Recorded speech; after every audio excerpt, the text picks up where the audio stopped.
qué importantes fueron todas las preguntas que le hicieron al Señor, aunque fueran venidas de personas contrarias a Él. Y en esta pregunta, ¿cuál es el principal mandamiento? El Señor nos deja, que es amar a Dios con todo el corazón, con toda el alma, con toda la mente, con todas las fuerzas y con todo nuestro ser. Y que hay un segundo mandamiento que es similar, no es lo mismo. Es segundo, no es primero, es similar. Amar al prójimo como se ama a uno mismo.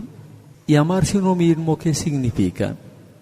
Amarse a uno mismo significa proveerse de todo lo que es bueno y necesario para alimentarse, o para alimentar el pensamiento, o para nutrir el alma, y en cambio evitar todo aquello que nos puede hacer daño, en alimento, en pensamientos, en imágenes, en lecturas, en todo lo que nos puede hacer daño, evitarlo.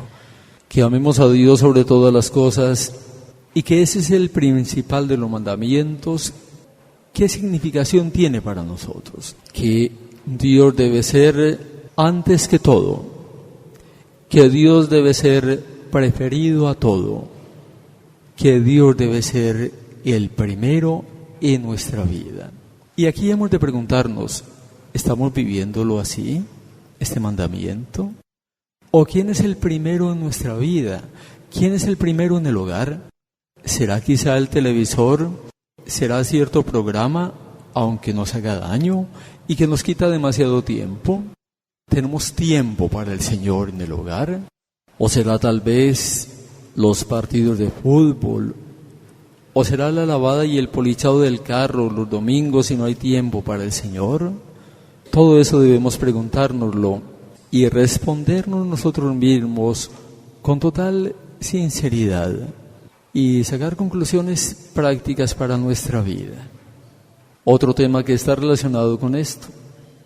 Le preguntaba a los niños en la Eucaristía, por dar un ejemplo, pensemos que su papá les decía, tiene un gran enemigo, un enemigo terrible, un enemigo que le hace daño y que lo ofende, un enemigo que le ha matado a un hijito y que tiene a otro secuestrado, prisionero. Ustedes, les decía yo, ¿invitarían a ese enemigo de su papá a su casa? Las respuestas me dijeron que no. A todas las preguntas me dijeron que no. Las respuestas fueron no. ¿A ese enemigo ustedes se harían amigos de ese enemigo de su papá? Me dijeron que no. ¿Ustedes le harían fiesta a ese enemigo de su papá? Me dijeron que no. Y nosotros también diríamos que no. Pues bien, Halloween no es una fiesta de niños. Y Halloween no es un juego. Es una fiesta de brujas y de todos los ministros de Satanás. Halloween es una fiesta para el diablo. Y ni siquiera ya es la noche. Antes se decía la noche de Halloween. Ahora ni siquiera es el día y la noche. Son como los días también próximos. Fiesta para el espíritu del mal. Qué terrible realidad. Y Él es el enemigo de Dios nuestro Padre.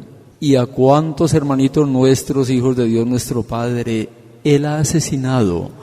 ¿A cuántos ha llevado a la condenación? ¿A cuántos tiene también prisioneros, enajenados? No es posible que sigan celebrando en sus familias una fiesta para el enemigo de Dios. Alguien podría decir, el Padre es exagerado, porque es que nosotros no estamos ni invitándolo a Él, ni haciéndonos amigos del demonio, ni estamos haciéndole fiesta a Él.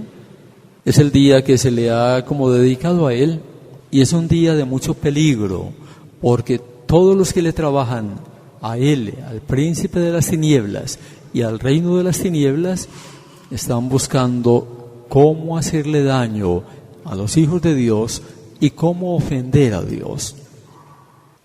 La persona que se disfraza de bruja está invitando al espíritu del mal u otros personajes similares.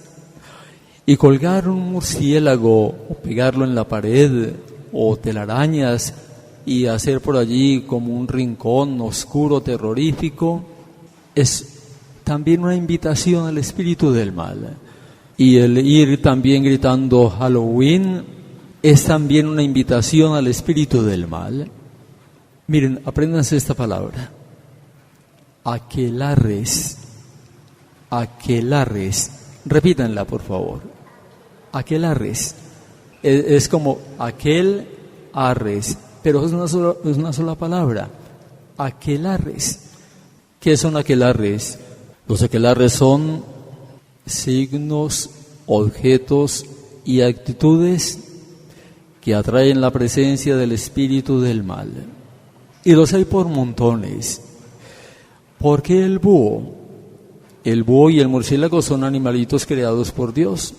Pero como son animales nocturnos y Satanás es el príncipe de las tinieblas, los escogió como signos. Y así otro montón de signos, una cruz invertida, una cruz tachada. Los signos son abundantes. Uno ve por ahí como unos aruñetazos en algunos carros o como signos de sangre y calaveras, signos de muerte, signos de pecado. Todo lo que es horrorífico, eso tiene que ver con el espíritu del mal. Y papá y mamá dicen, pero al niño y a la niña le gusta, y van a un almacén, papá, yo quiero esa camiseta o esa blusita que tiene una calavera. El niño o la niña no tiene conocimiento de estas cosas.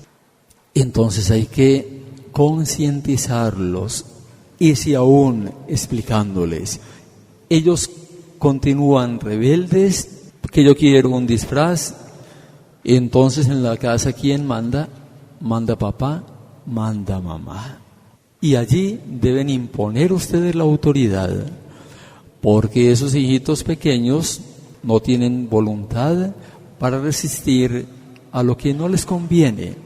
Papá y mamá deben cuidar el bienestar de sus hijitos, también el bienestar espiritual.